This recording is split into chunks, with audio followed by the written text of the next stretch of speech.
Good morning, guys. Happy Thursday. We are moments away from the IMAX Q2 Earnings Call, getting ready to start. So hang on just a second. Let me see if they still have music playing or if they're talking yet. All right, we got voices. Let me bring the audio in for you guys. After the speaker's presentation, there will be a question and answer session. To ask a question during the session, you will need to press star 11 on your telephone. You will hear an automated message advising your hand is raised. To withdraw your question, please press star 11 again. Please be advised that today's conference is being recorded. I would now like to hand the conference over to your first speaker today, Jennifer Horsley, Head of Investor Relations. Please go ahead. Good morning, and thank you for joining us for IMAX's second quarter 2025 earnings conference call. On the call today to review the financial results are Rich Gelfond, Chief Executive Officer, and Natasha Fernandes, our Chief Financial Officer. Rob Lister, Chief Legal Officer, is also joining us today. Today's conference call is being webcast in its entirety on our website. A replay of the webcast will be made available shortly after the call. In addition, the full text of our earnings press release and the slide presentation have been posted on the Investor Relations section of our site. Our historical Excel model is posted to the website as well. I would like to remind you of the following information regarding forward-looking statements. Today's call, as well as the accompanying slide deck, may include statements that are forward-looking and that pertain to future results or outcomes. These forward-looking statements are subject to risks and uncertainties that could cause our actual future results to not occur or occurrences to differ. Please refer to our SEC filings for a more detailed discussion of some of the factors that could affect our future results and outcomes. Any forward-looking statements that we make on this call are based on assumptions as of today, and we undertake no obligation to update those statements as a result of new information, future events, or otherwise. During today's call, references may be made to certain non-GAAP financial measures. Discussion of management's use of these measures and the definition of these measures, as well as the reconciliation to non-GAAP financial measures, are contained in this morning's press release and our earnings materials, which are available on the Investor Relations page of our website at imax.com. With that, let me now turn the call over to Mr. Richard Gelfond. Rich? Thanks, Jennifer, and thanks everyone for joining us as we review another outstanding quarter for IMAX. We delivered strong financial results in Q2, highlighted by installation growth of 50%, box office growth of over 40%, and an adjusted EBITDA margin of 43%. We've opened a total of 57 new and upgraded IMAX locations year to date, compared to 39 during the same period of 2024.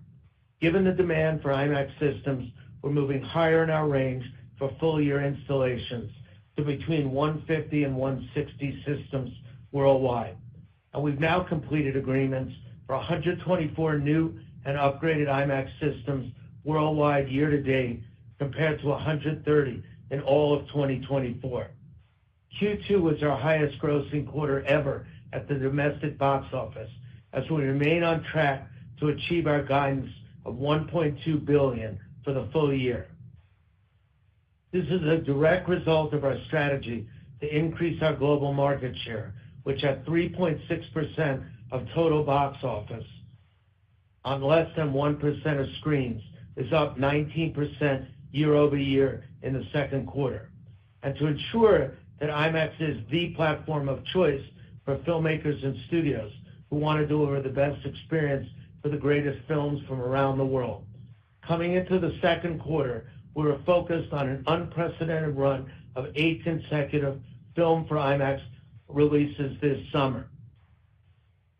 Films shot with our cameras, featuring exclusive IMAX expanded aspect ratio, designed every step of the way to be experienced on our screens.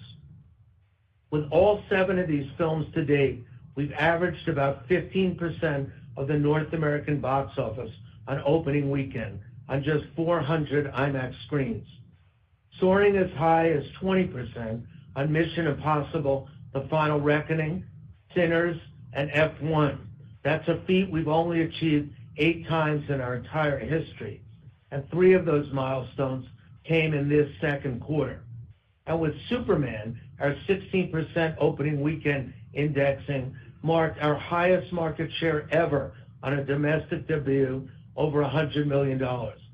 It's becoming increasingly clear that we're raising the floor for our market share.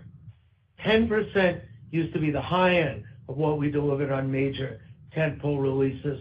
Now, thanks to our Film for IMAX strategy, the higher level is business as usual. In May, a New York Times feature posed the question, quote, "Why is IMAX suddenly everywhere?" unquote. And the preponderance of Film for IMAX releases this summer, along with our outsized share of the global box office, demonstrates the importance of IMAX across the global cinema business. More filmmakers are wielding our technology to create films designed to be experienced on our screens. Studios are competing more fiercely than ever to secure IMAX release windows and make IMAX a centerpiece of their marketing campaigns to eventicize their films. Audiences are responding, demonstrating a strong preference for seeing films in IMAX. And exhibitors are clamoring to get more IMAX systems into their networks and fully capitalize on the very IMAX-friendly slate rolling out over the next several years. We're seeing that our strong system signings and installations this year, which is a powerful catalyst for our business. The more we grow our network, the more we grow sales and box office revenue. And we maintain a strong capital position. A recent renewal and expansion of our revolving credit facility demonstrates the continued confidence in our financial growth model. Simply put, this is a fantastic time to be in the IMAX business, and we have good reason to believe it will only get better. Looking at our global network, installs came in at the high end of our projection with 36 systems in the quarter. The full year is set to yield several milestones, including our largest single-year expansion ever in France with 7 expected installations, 5 of which have already been completed. Our largest single-year expansion in the Netherlands with 4 expected installations, close to doubling our network in that country. And our largest single-year expansion ever in Japan with 8 already installed and at least 4 to go, representing network growth of over 20% in that country from last year. Our recent agreement with Regal will see us expand into our first new location in Manhattan in 15 years, as well as a new location in the iconic LA Live Entertainment Complex with an 80-foot screen and an IMAX 70mm film projector. With 8 new domestic exhibition partners in 2024 and our record domestic box office in the second quarter, we remain keenly focused on growth in North America, one of our highest per-screen markets in the world. We also recently completed another agreement with Wanda that will see IMAX systems replace existing premium format auditoriums in up to 27 locations, a sign of our dominant competitive position in China. And we continue to do brisk system sales in Australia, where recent agreements with EVT, Hoyts, and Village will help satisfy strong consumer demand and high PSAs for the IMAX experience. The second quarter offered strong evidence of our ability to elevate box office hits and drive results through our diversified global slate. One of Hollywood's biggest hits in years, it's easy to forget the questions that surrounded Sinners in advance of its release. As longtime partners of director Ryan Coogler, we encouraged him to make IMAX a centerpiece of the marketing. IMAX drove 21% of the film's global box office during its 2 weeks IMAX run, even bringing it back weeks later for an encore run in IMAX film locations. Mission Impossible: The Final Reckoning made similar use of IMAX from the production through the marketing and the launch of the film. Final Reckoning includes more IMAX exclusive expanded aspect ratio than any Mission film. and premieres from Tokyo to London to New York were hosted on IMAX screens. We far outpaced our projections in delivering over $75 million in global box office, our best result ever of the Mission Impossible franchise, and a double-digit percentage of the film's overall gross across its entire run. The third quarter is already off to a great start. F1 the movie was designed from top to bottom for the IMAX experience, shot entirely in IMAX expanded aspect ratio by our long-term partner, Joe Kosinski. And we exceeded our internal projections in delivering more than $80 million and counting a whopping 22% of the domestic box office and 18.5% of the global box office for the film. Superman will conclude its IMAX run this week with well over $50 million in global box office. And in local language, the Demon Slayer sequel delivered our biggest opening weekend ever in Japan this past weekend with $3 million and an incredible $48,000 per screen average. And in China, the much anticipated film for IMAX release, Danjay Rescue, opens next month. Our year-to-date local language box office stands at nearly $230 million, just shy of the $244 million full-year record we set in 23. At the current pace, we expect to set a new record within Q3. The second half slate looks promising. This weekend, Marvel's long-awaited Fantastic Four opens worldwide. The Rotten Tomato scores and pre-sales are pretty strong. Our film for IMAX slate continues into the fall with Tron Ares and Mortal Kombat 2. There are several IMAX-friendly genre releases, including Predator: Badlands and The Running Man. Zootopia 2 is shaping up to be another big sequel for Disney Animation and holds significant global appeal, particularly across our Asian markets. And the year concludes with the second installment of Wicked, and finally with Avatar: Fire and Ash, which will be preceded with an IMAX re-release of Avatar: The Way of Water in October. 2026 kicks off the year with the Avatar carryover and features Christopher Nolan's The Odyssey, as well as Avengers, Star Wars, The Mandalorian and Grogu, Super Mario Brothers movie sequel, Toy Story 5, Greta Gerwig's Narnia, and Dune Part 3. And a very compelling 27 slate continues to take shape, including Star Wars Starfighter from Deadpool and Wolverine director Sean Levy, Avengers Secret Wars, The Batman 2, and Spider-Man Beyond the Spider-Verse. We continue to deepen our relationships with tech companies in the theatrical space as well.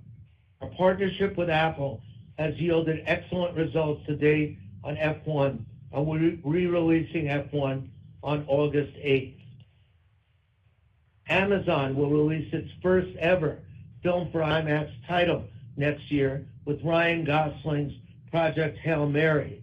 And we were very pleased by the announcement that Dune director Denis Villeneuve, a long-term partner of the company, who has called IMAX, quote, the future of cinema, unquote, has been tapped to direct the next James Bond movie for Amazon MGM.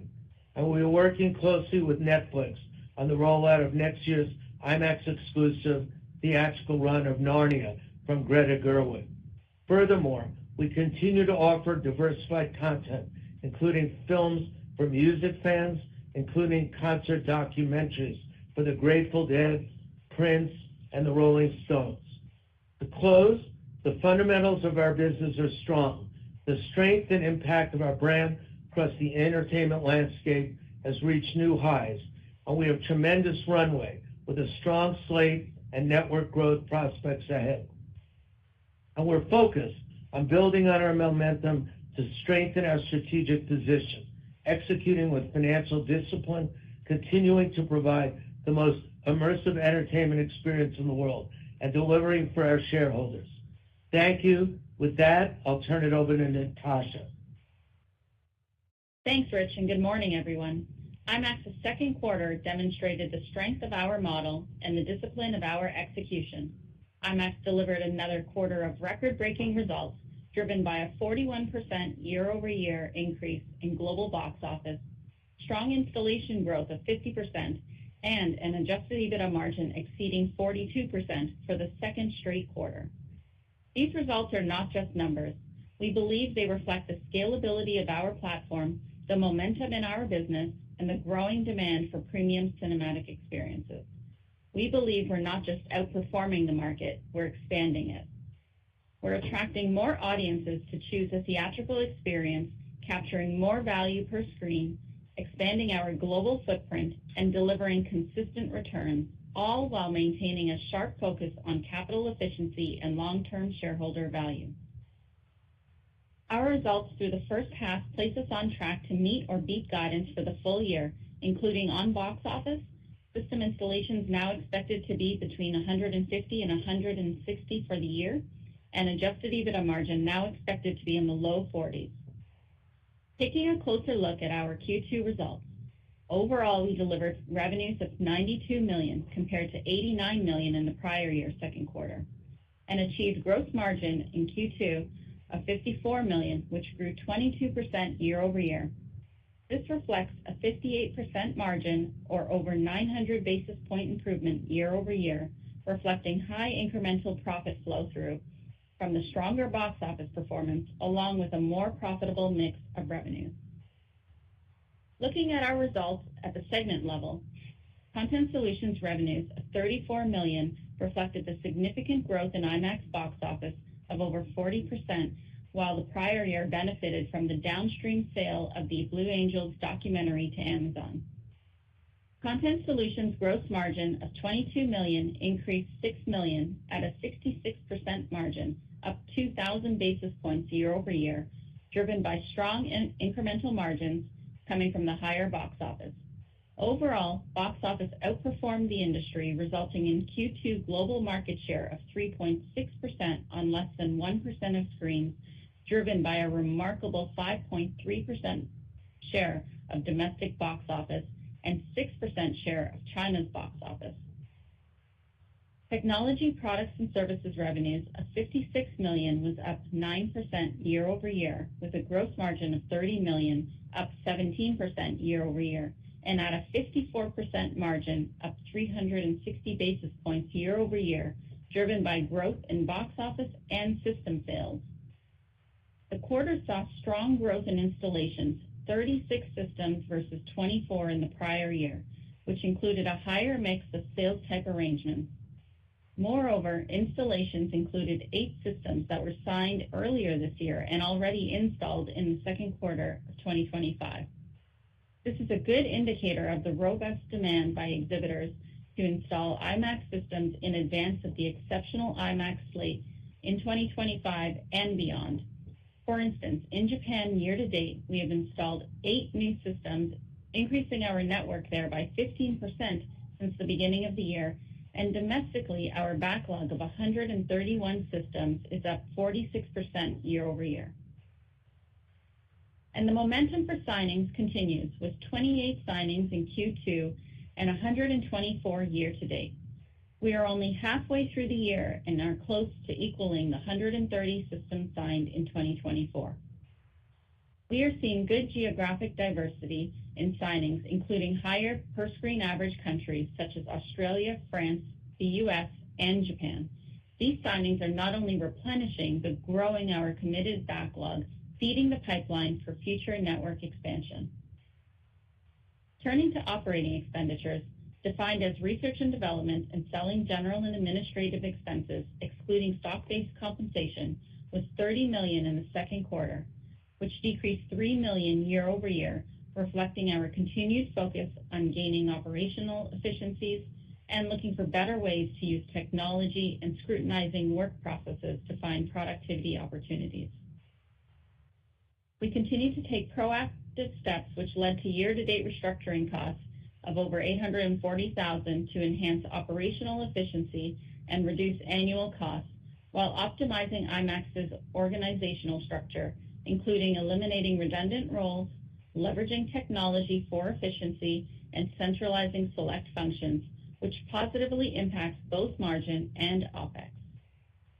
Overall, our strong operational performance led to a second quarter total consolidated adjusted EBITDA of $39 million, which increased $8 million or 26% year over year, driven by the higher revenues and gross margin.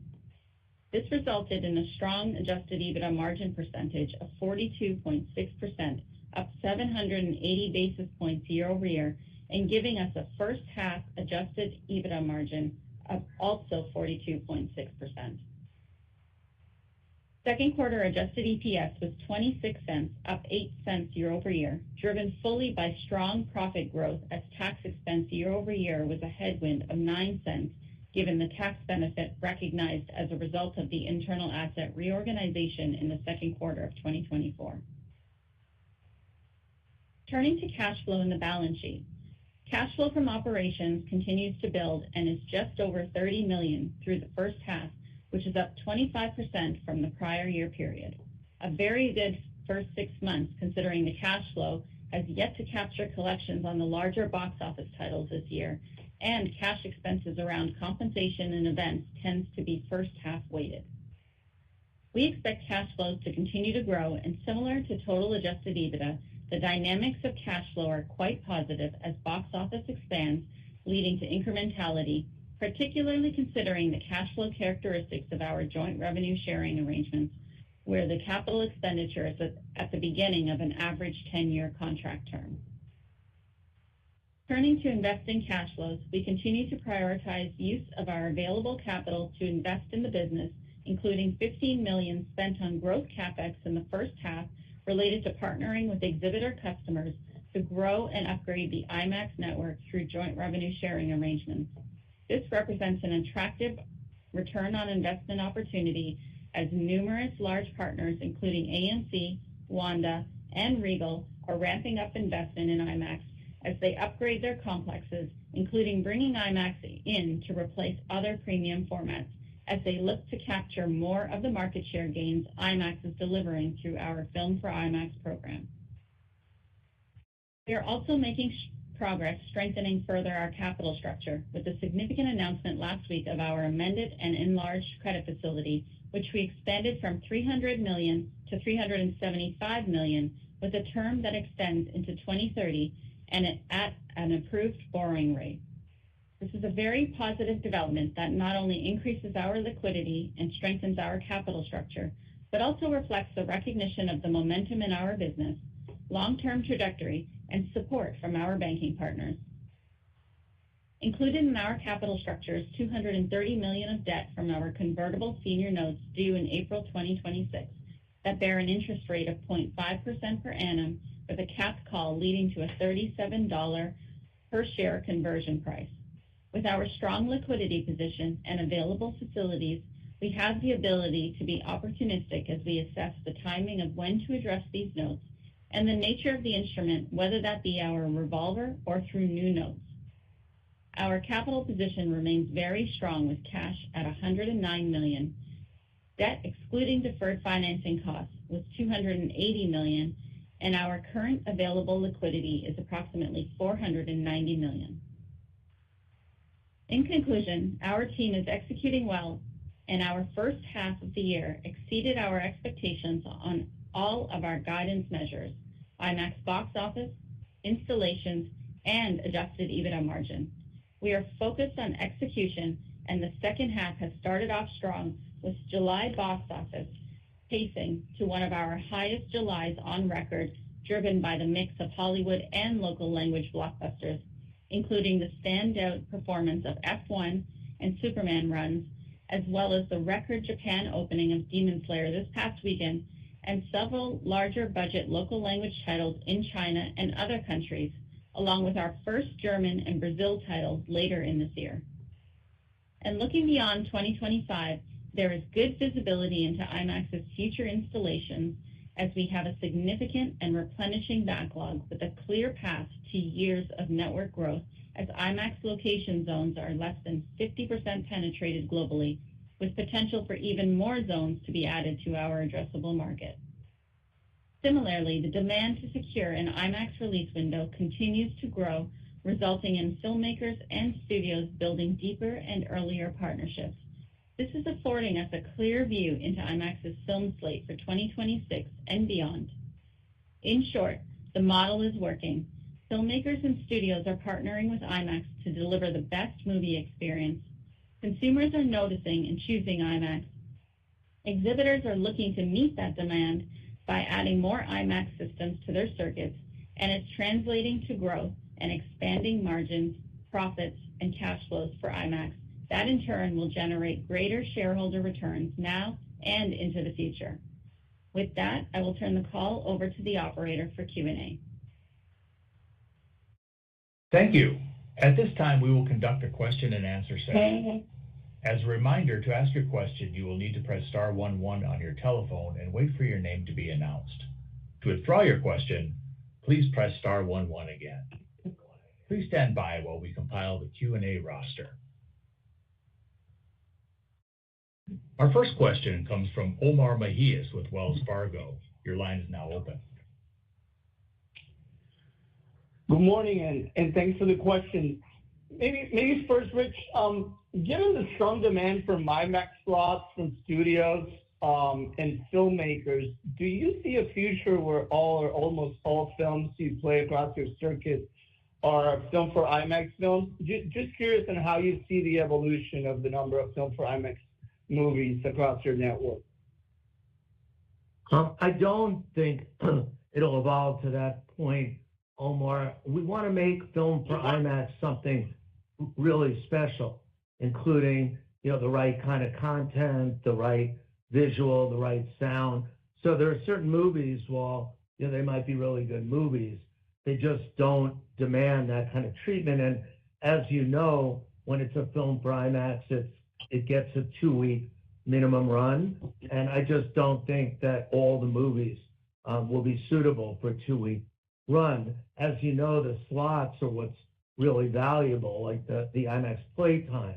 And it's a little bit of a trade-off. When you do film for IMAX, you get higher indexing, you get the right property, but you're agreeing to 2 weeks before you've seen the movie.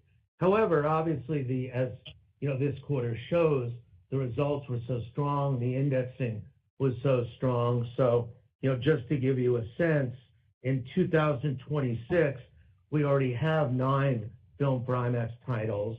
And for 2027, we already have at least 8. So it is something we're going to lean into for the right content, but we won't make it ubiquitous.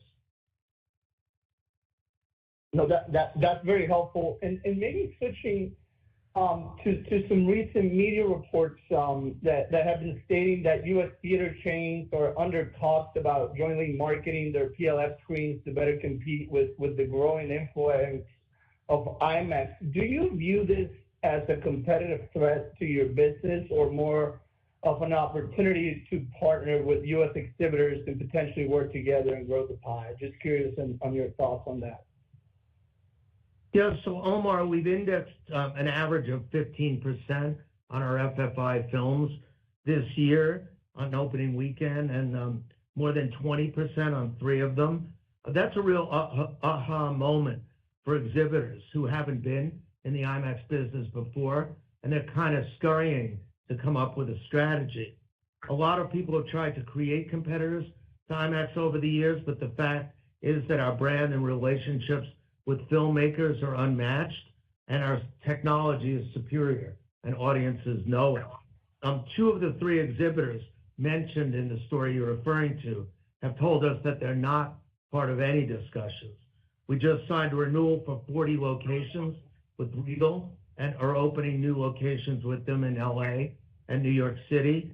And, if you miss the boat, it's getting a little late. And I think these are kind of pathetic attempts to try and take a stand that is highly unlikely to work. That's very helpful. Appreciate it, guys. Please stand by for our next question. Our next question comes from Chad Banion with Macquarie. Your line is now open. Hi, good morning. Thanks for taking my question and nice results. I wanted to piggyback on the back of that last question, maybe from a slightly different angle. Rich, I recall from Investor Day several years ago, you laid out the IMAX difference in terms of the economics and the benefits of your partners that would earn your PSAs versus the PSAs they would earn on a non-IMAX screen. And I think the math was pretty compelling then. It seems like the results are diverging even further given the indexing and some of the results that you're talking about. So my question is, in the future, could there be opportunities to improve pricing similar to what we see in the hotel industry as they've increased royalty rates, showing their partners that it helps to be with a brand that has bigger scale and marketing benefits? Thank you. Thanks, Chad.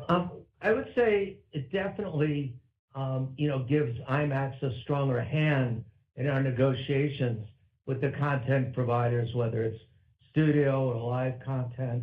But I think we're going to, use that carefully. So you could see in the quarter that, the three of the biggest movies, Sinners, F1, and Mission Impossible, the studios really leaned in to the IMAX of it all. And, we have Fantastic Four opening this weekend, and Disney has really leaned in to that. And I think it's more beneficial for our overall results to get them to lean in more.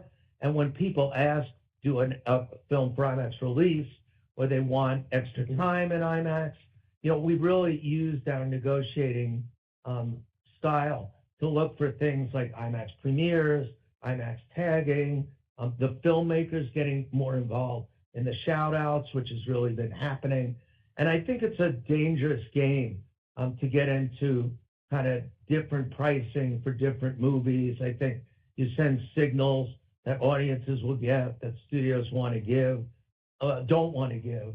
And I think overall, we think it's a fair result for both the studios and us. And you probably know that the entertainment business is one very driven by precedent. And I think, we're happy with where the rate is now, and we'll use, whatever extra negotiating power we might have to try and make the experience better marketed and more accessible for people. Okay, thanks, Rich. And then a quick housekeeping for Natasha. You mentioned the tax the tax impact from this quarter that was related to something last year. Is there anything else in the back half of the year, or should we assume kind of a normal tax rate as that flows into free cash flow for the back half of the year? Yeah, Chad, our internal asset reorganization that we did last year, that's essentially what you're seeing come through this year. Q1 had a higher tax rate. Q2 has come down significantly, and we're aiming towards just simply having an effective tax rate for the entire year, as we've said before. And so that's our goal as opposed to where we've been historically. Great. Thank you both. Thank you. All right, and our next question comes from Eric Handler with Roth Capital. Good morning. Thank you for the question.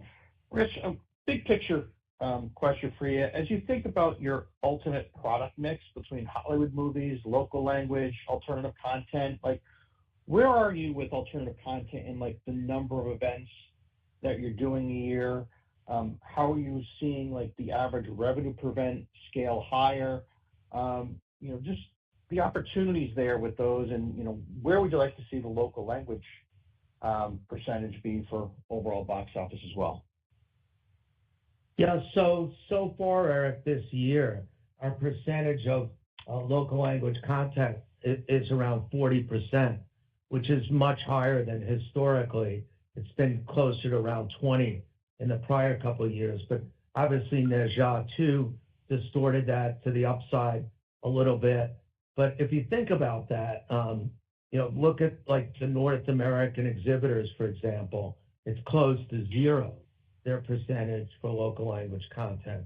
And I think one of the superpowers of IMAX is our ability to get these films from all over the world. And, your timing is good for the question, because Demon Slayer just opened in Japan, and we set an all-time record for Japan. And we're actually releasing Demon Slayer in 40 other countries.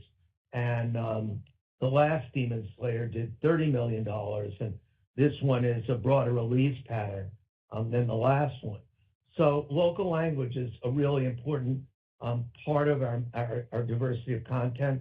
And in a way, you see how Netflix has used it really intelligently to grow their network. And I think, we're going to continue to lean in a big way. Alternative content, while important, is less of a game changer, and there are a few reasons for that. One is, it generally has a shorter play time, and it also could conflict with studio offerings. So, for example, again, back to this coming weekend with Fantastic Four opening, if we had a live event or a different kind of alternative content, the studios are obviously going to want to play what they've contracted to get. So it's more of a filler than it is kind of something that's going to carry the programming. With that said, I think we have something like 7 music events coming up, in the next few months. So we have the Dead and Company coming up in the next few weeks. We have a Prince concert we just announced. I believe we haven't announced it, but we'll likely re-release a Rolling Stones movie later in the year. There's just a lot of high quality content, and there's a lot of interest in the music community to have more of it. So I think it's good. Last year we did League of Legends in China. I think you'll see us do some other gaming things around the world now. And I think we're still in somewhat of a test phase. So we look at what the ROI is on each event. We are leaning into it for the right events, but I just don't think it'll have the same financial impact that either the Hollywood slates do or the local language slate. That's helpful. And also, since you mentioned Demon Slayer, you've had good success with several anime movies in the past, but it seems a bit sporadic. I have no idea how big the global market is for anime annually. But given the success you have you started talking with some of the anime companies about, collaborations in the future and maybe increasing the amount of anime that you're seeing on the screens? Well, Eric, in going through the past, you didn't mention the Ja 2, which did $160 million in IMAX and was an animated film as well. So you're right, we have had a lot of success, particularly with anime on a global basis. So it originates in Japan, or most of it does. And then we've been successful not only in Japan, but in the US and China and a number of other markets with it. So we do a pretty good track record. But again, we've done pretty well even with some Hollywood movies, the Illumination ones. We've done very well with Despicable Me and movies like that. And we've done really well with some Pixar, Disney movies and others. So I think, we're leaning in to the right kind of animation. When we look at a movie, we don't say, oh, that's an animated one, let's go for that. I think it depends on the kind of content. And we have, pretty good relationships with the anime studios and the animated studios globally. And we've always valued it. And for the right movies, we'll continue to lean into it. Great. Thank you.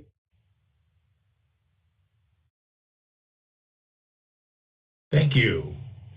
And to allow for everybody in the queue to participate, if you could please limit yourself to one question. Our next question comes from Eric Wold with Texas Capital Securities. Thanks. Good morning. Hey, Rich, a quick question for you. I know there's been, at least there was at CinemaCon and a little bit since then of some call for, lower pricing by some of the studios on tickets, and we've had the move by AMC, recently to kind of add to the Discount Tuesdays and move to either 50% off on Wednesdays.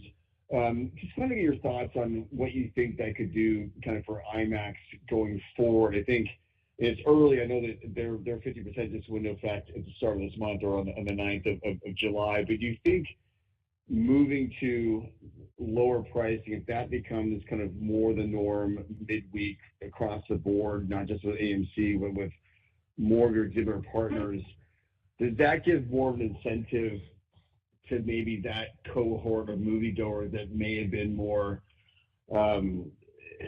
not willing to pay up for IMAX previously to now need more incentive to try out IMAX, given that the baseline price is cheaper and maybe the adding on IMAX may be more agreeable to them, and maybe you can kind of tap into a moviegoer base that you may not have been able to before, and that could be maybe a little bit of tailwind towards your market share potential, kind of moviegoer awareness, kind of longer term.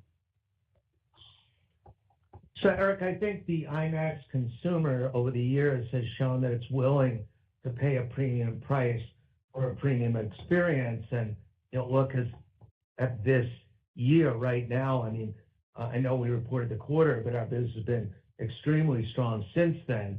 And we're around $700 million now, and it's not even the end of July yet.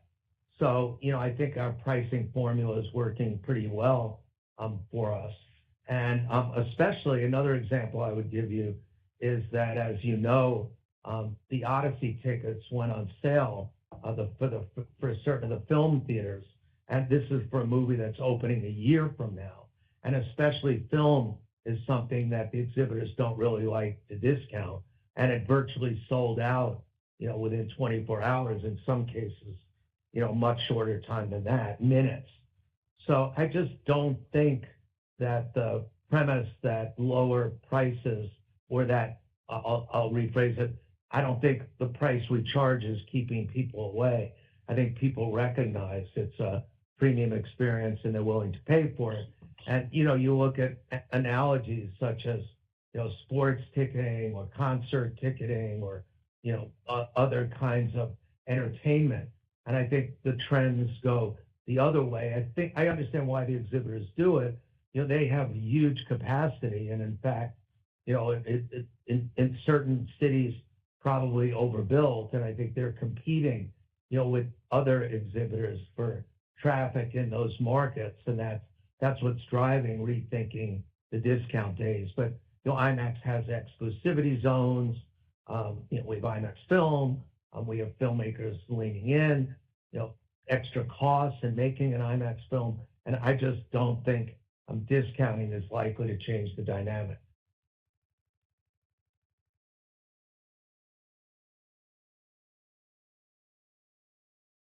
Thank you. Our next question comes from Steven Frankel with Rosenblatt Securities.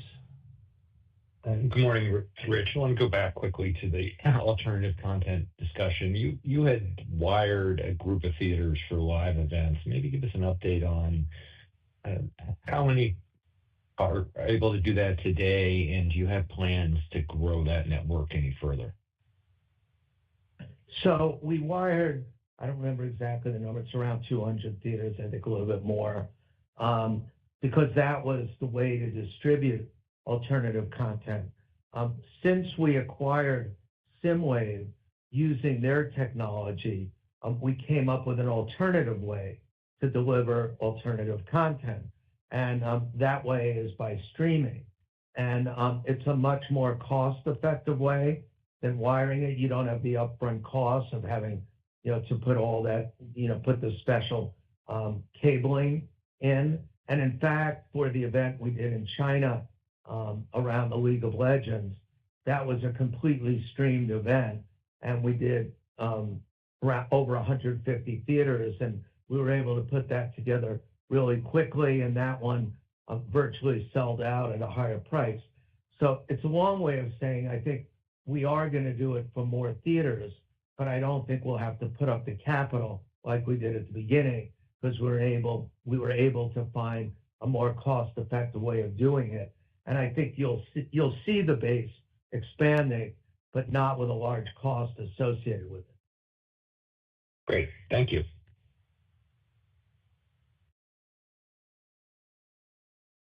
you. And our next question comes from Mike Hickey with The Benchmark Company. Hey, Rich, Natasha, Jennifer, thanks for taking our questions and congrats on a strong Q2, Rich. Just two from us. Film visibility, Rich, is, I think, probably the best it's ever been for you. Just curious, as we sort of get into the second half of 25, your confidence level that you can grow your GBO in 2026, and I have a quick follow-up. Yeah, Mike, I mean, I have an incredible amount of confidence in that because our 26 slate is almost all filled up, and just some of the high points, we have the Avatar carryover in early 26, and got a number of other good films there, including Project Hail Mary from Amazon MGM. In the second quarter, we've got Super Mario Brothers 2, we've got the new Star Wars, Mandalorian, we've got Toy Story 5, Supergirl in the third quarter. Obviously, the most anticipated one is The Odyssey from Chris Nolan. We've got Moana, back to Eric's question. We've got Minions 3. In the fourth quarter, we have Narnia, we have Avengers, we have Dune Part 3. So this far in advance, it's unusual to have it, virtually all locked in. And then for 27, I think I said this earlier, we not only have a number of films locked in, but we have at least that are IMAX film for IMAX films in that. So I would say there hasn't been a point in history where we've had this much locked in 1 and 2 years in advance. Obviously, we have our theater backlog as well. And as we talked about in our remarks, signings and installs are going very well. So I think all of those things give us confidence about 26 and beyond. Nice. Thanks, Rich. Then that's a good sort of segue to installations. It looks like you raised your installation guidance for 25. Obviously, your signings have been spectacular. Also nice to see some installation growth from the U.S., which is obviously your strongest market. Do you think this momentum here, Rich, in installations can continue into 26? Or are you sort of maybe pulling forward some demand here from your exhibitor partners, just given the strength of 25, certainly the buzz of Avatar 3, and as you just highlighted, an exceptional 26 film slate? I think both in a way, Mike. So I think, yes, some people are installing earlier because they see, the back end of the year, which obviously, Avatar stands out, but also Zootopia is there, which especially internationally has a strong following. And then, Wicked, Predator, Running Man, there's a lot of things still to come. But by the same token, we've almost equaled all the signings we had for the whole year last year. So while some are being pulled forward, the backlog is being replenished with the new theaters coming online. And, the pace we're on is certainly very strong. So I think it's both. I think it's new ones coming in to the queue as well as ones moving forward. Nice. Thanks, guys. Good luck. Thank you. Our next question comes from Drew Crum with B. Riley Securities. Okay, thanks. Good morning, everyone. So you made a subtle upgrade to your adjusted EBITDA guidance for the year. You're sitting at just under 43% year to date. Can you discuss what the puts and takes are for margins in the second half and the drivers for achieving or perhaps exceeding that low 40s threshold? Thanks. Sure, Drew. When we look at adjusted EBITDA, for the first 2 quarters, we've been very consistent at our 42.6%, but there's puts and takes that go into each quarter, and whether that be the incrementality we get from the box office as a positive, and then our decision-making on how much to spend on marketing or a nature of mix between local language content and Hollywood content and the remastering costs that occur. And so, Q1, for instance, was heavy on local language, which costs us less and creates and leads to a significant EBITDA margin, whereas you come to other quarters, like we'll have Avatar in Q4. And so there's an opportunity, as we've done before, where we would want to spend more on marketing for Avatar as it's such a huge film. And not only is it a 2025 impact, but it has a 26 impact. And so all of that comes with the decision to just simply make on ebbing and flowing your marketing and how much content you push into each quarter.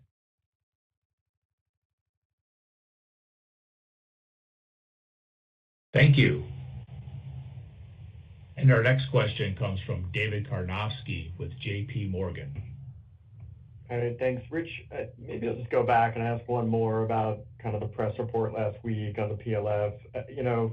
I suppose one of the takeaways, from that report was that, there's this undercurrent of tension between exhibitors and IMAX, specifically around, studios marketing towards the IMAX performance, or even kind of your decision to play the Narnia film next Thanksgiving.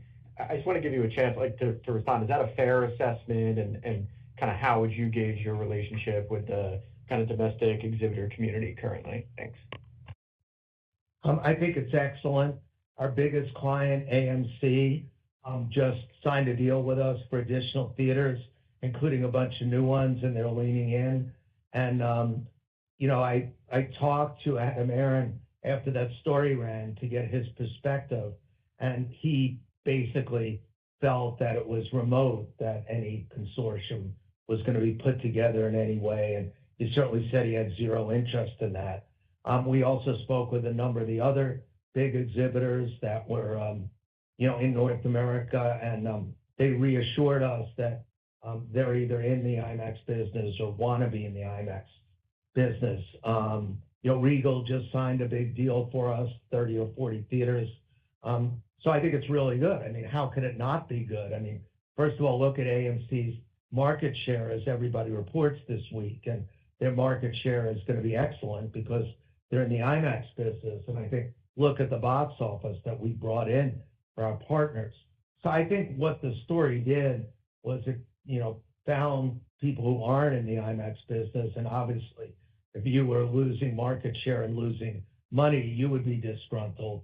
So, if I were them, I'd get into the IMAX business, rather than, make up stories to try and convince investors they're going to compete with IMAX. One little one, and I don't mean to pick on anybody, but there's an exhibitor in Europe called The View that's actually been in 2 restructurings in the last 3 years and missed the PLF boom. And they're launching their own PLF, which they announced in the trades is going to be a threat to IMAX. So, I mean, good luck with that. I mean, people have been trying this. IMAX has been in business for 55 years, and, we have technology, we have relationships, we have lots of competitive advantages. And it's almost like, and with no disrespect to Coke, if I came out and I said, I'm going to start a new soda brand, and I'm going to band together with others, and we're going to compete with Coke. I mean, the good news is if you're Coke, it doesn't work that way. And if you're IMAX, it doesn't work that way.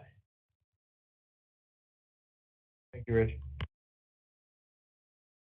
Thank you.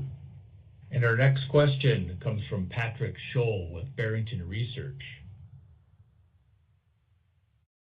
Hi, thanks for taking the question. Just another question on the backlogs and signings. With the Regal agreement that you announced in May, you mentioned the 70 millimeter film projector. I was just wondering how many of those are in the backlog, and how those types of screens have performed with the Film for IMAX initiative, and just what other, maybe puts and takes might go into that growth of that. So the film theaters have done extremely well when there's IMAX film releases. So this year for Sinners, the numbers were incredibly strong because Ryan Coogler filmed with IMAX cameras, and Warner Brothers put out film prints, and they were extremely high capacity. And remember, we did over 20% in each of the 2 weekends that initial weekends that we played it.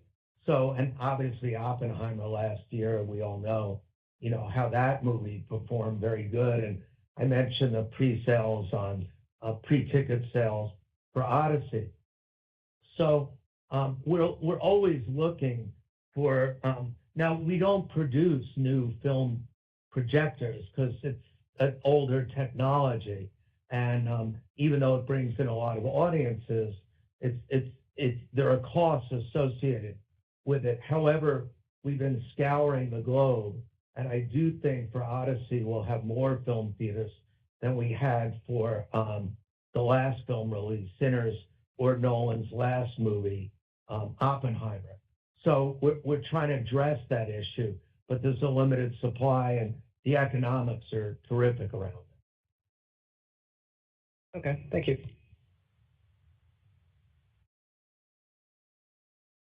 Our next question comes from Stephen Laszczyk with GS. Hey, thanks. Maybe just one for Natasha on cash flow. Could you update us just around your latest thinking for cash flow conversion this year, maybe relative to EBITDA? Appreciate there's been some timing dynamics in the first half of the year that you called out in your prepared remarks. Just be curious how you think about that trending into second half. And then as you look ahead on cash conversion, just be curious how you're thinking about cash generation as the business hits stride in 26 and beyond. Thank you. Hi, Stephen. Cash flow continues to strengthen. I mean, we're looking as we look at the targets, we're looking more similar right now to pre-COVID cash conversion levels. Our first half operating cash flow was $30 million. It's up 25% year over year. Our free cash flow continues to improve as well. We're historically at around 50%, and we're trending towards that as well. And, as you start to think about just the operating leverage in our model, that's what starts to push through straight down to cash. And we've talked about this before, but, exceeding box office levels over $250 million in each quarter, essentially every dollar beyond that flows right through down to EBITDA and to cash at about an 85% conversion rate. And so that's what will continue to generate the cash flow. And even as we start to think about it, we already know Q3 will be a strong cash flow because China's cash flows come in a little later on their film content because they just generally have a cycle where films have to close and then you get paid your cash. And so imagine the Ninja 2 that still sits out there and the cash will come in Q3. So even with our strong first half cash flow, we already know Q3 is going to be strong with the Ninja receipts coming in then. Thank you. And we have time for one last question, and it comes from David Joyce with Seaport Research Partners. Thank you. It's great to see the operating leverage really showing through. But I had a question on trying to understand the puts and takes of the take rates. Film remastering and distribution was up year over year, but system rentals take rate compressed by 40 basis points. What would explain that, please? There's always different puts and takes, David. Sometimes you can have upgrades of theaters, and so when you're upgrading a theater, you'll have to write off the old asset and put in the new theater, but you know that the incrementality will come within the very early stages of the 10-year term on that location as you upgrade to new technology. So it's a very good investment. It all comes down to the mix in relation to whether we're putting in sales deals or JV deals as well. And so that kind of ebbs and flows your margin take rate. But overall, the operating leverage, as you can see from the content solutions, we've done really well, and that $1.2 billion guide that we're working towards this year is flowing through. You can see it in content solutions, 66% margin was a very strong return, and our overall gross margin of over 58% flowing right through to the EBITDA margin of 43%. It's been a great quarter and a great first half of the year, and we expect good things from the rest of the year as well. Well, great. Thank you. And this concludes the question and answer session. I would now like to turn it back to Rich Gelfond for closing remarks. Thanks, everyone, for joining us. I want to leave the call with a few final thoughts. IMAX has reached a new inflection point in our business and is poised to achieve new levels of success. Filmmakers and studios want to release their best films in IMAX. Consumers overwhelmingly prefer to see those films in IMAX, and as a result, theater operators want to be in the IMAX business. All of this is creating a virtuous cycle that leads to growing revenue driven by higher box office, more systems signed, and more installations. This means more value generated for consumers, our partners, and for you, our shareholders. There simply has never been a better time to be in the IMAX business. Thank you all. Thank you for your participation in today's conference. This does conclude the program. You may now disconnect.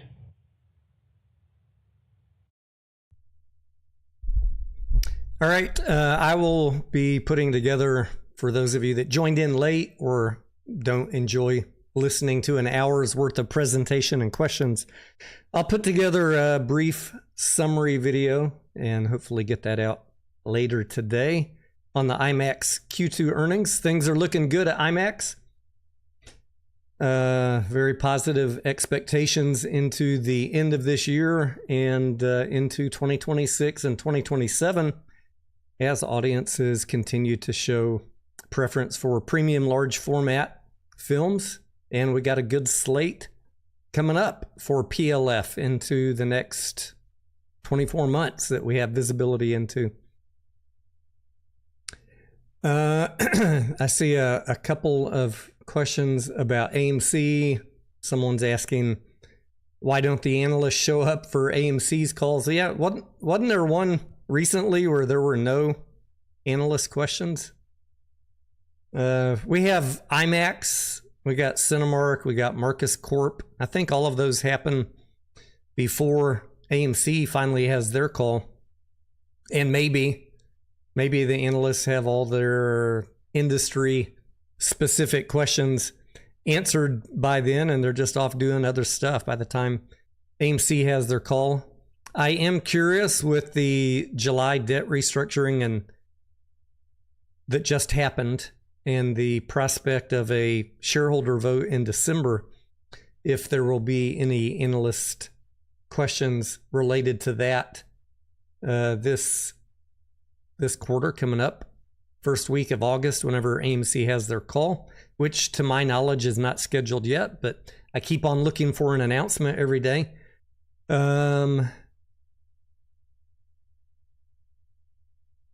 What else was I going to say about AMC? Let's see what the other question is.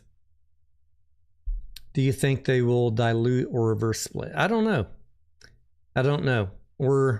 I'm still on the fence on the AMC corporate charter, but it looks to me, based on the new Delaware law that got passed in 2023, it looks to me like a reverse split is a easier hurdle to get the votes.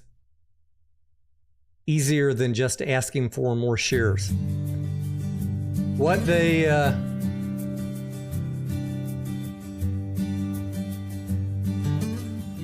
is that music?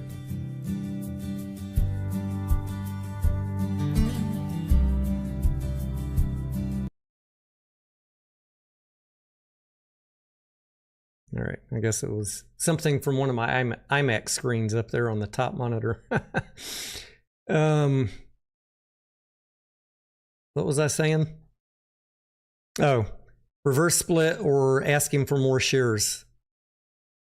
If I put myself in a CFO chair,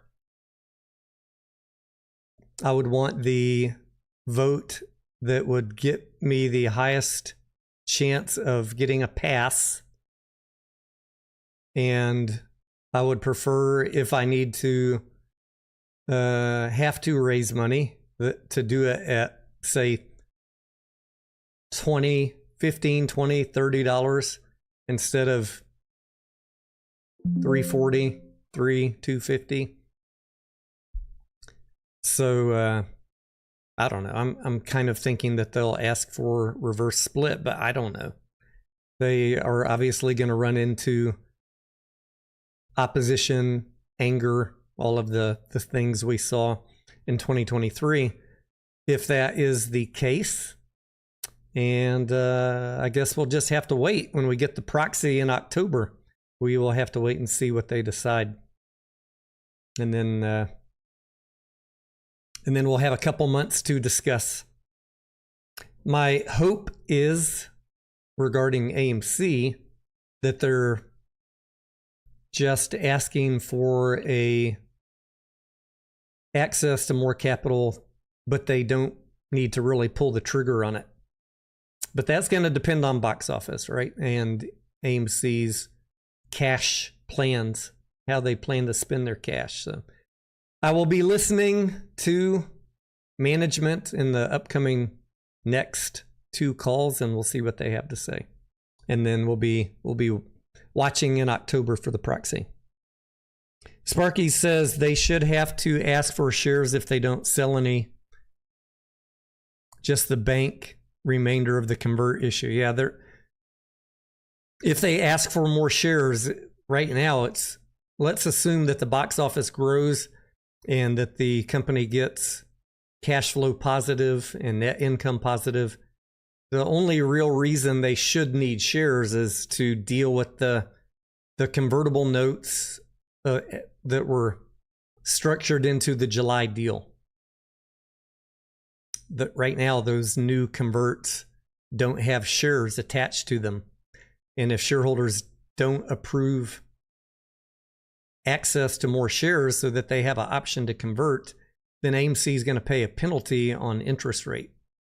And if we do approve more shares, then we get a massive drop on the interest rate down to like 1%. So that seems to be what they're targeting. What AMC's cash raise needs are, I can't say yet. I'm hopeful that they are minimal going into next year, if things stay on track. And I really want to get past Q3 to have that discussion, because although I think Q2 looked pretty good, I'm still a little bit concerned about Q3 not being cash flow positive, but we're way early into the quarter for me to have any definitive guess on that. Go see Fantastic Four this weekend. Kevin says that would be better for all of us. Which one, Kevin? I think the best thing for everybody is not getting folks upset, but sometimes companies, they make decisions on what they need, not necessarily what we need. This is a recurring theme that I try and have with you guys on many different tickers. Companies are thinking about their needs to ensure adequate liquidity and avoidance of Chapter 11.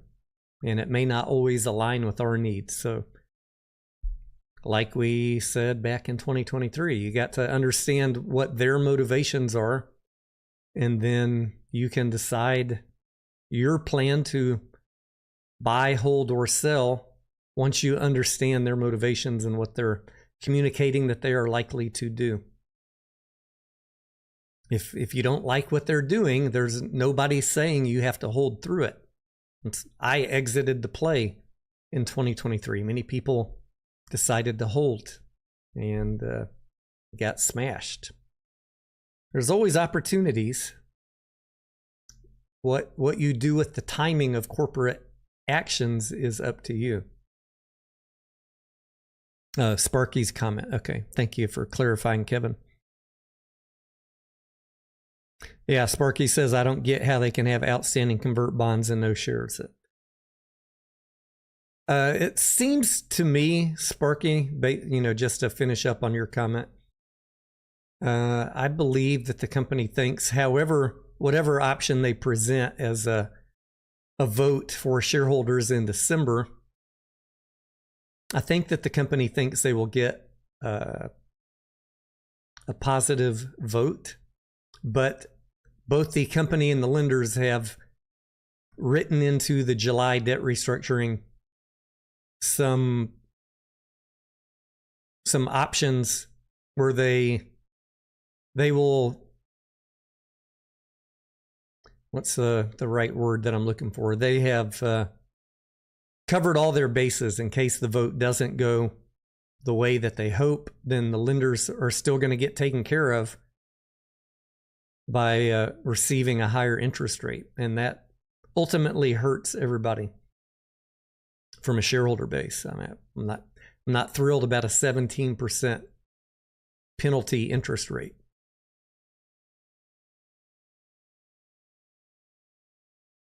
All right. There are a lot of interesting meme stock, retail action going on this week. I'm sure you guys have been keeping up with open, with costs, with Kohl's. I'm not trying to comment and add into the frenzy, but certainly momentum trades are always interesting. Just make sure if you're playing those that you take reasonable profits, don't get stuck. These things don't go up forever. You can already see from some of the charts. But we love any momentum trade if you see it early. I know some of the folks in the Discord have been playing some of those.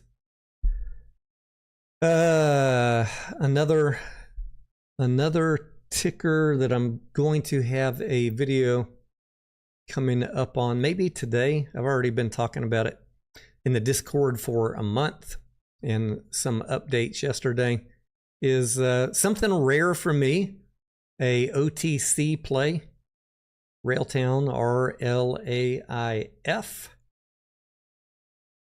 And I talked to the company for about an hour yesterday. They've been, once I complained about them not answering my questions, they've reached out to me twice, including almost an hour-long phone conversation yesterday, because I've had questions about their upcoming acquisition of AIP.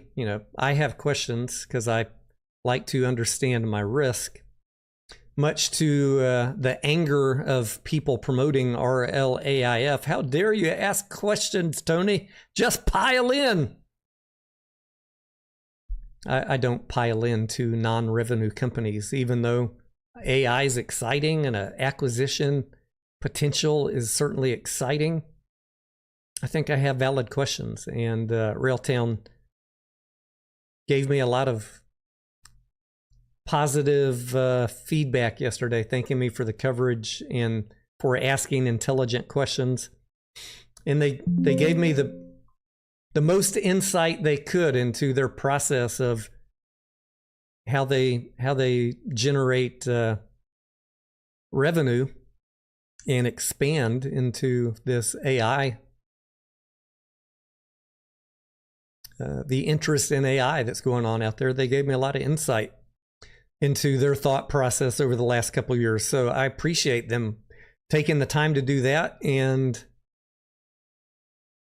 when I have a moment of free time to sit back and record a video, giving you guys some thoughts about what happened in that conversation, I'll get that out to you. I shared some thoughts in Discord yesterday. Obviously, YouTube is a bigger time commitment to film and edit a video. So be on the lookout for a video, an updated video on Railtown, a summary video on IMAX, and some upcoming live streams where we'll go over some of the retail plays of the week and answer your guys' questions. Thank you for tuning in this morning. And for the folks in the Discord, I'll be available for the remainder of the day. Other than we are going to try and see, Scarlett is off today. We're going to try and see Fantastic Four. Time permitting today. I've got some tickets booked, but she has some appointments that might conflict. So we're still not sure what time we're going to go. But I'd like to get it out of the way early so that I can be free to talk about it on a live stream later tonight. We will see you guys. Discord. Discord is free. There's a link in just about every video description if you want to join the conversation, since I'm not here every day on YouTube. Basic membership is always free. You have limited room access. There are some paid Discord options if you want to support the content and the type of DD that we do here on this channel, and that opens up your Discord access to everything. So I look forward to seeing you guys on there if you're not already. And have a good rest of your week. 2 days left, Thursday and Friday, and we will see you on the next video.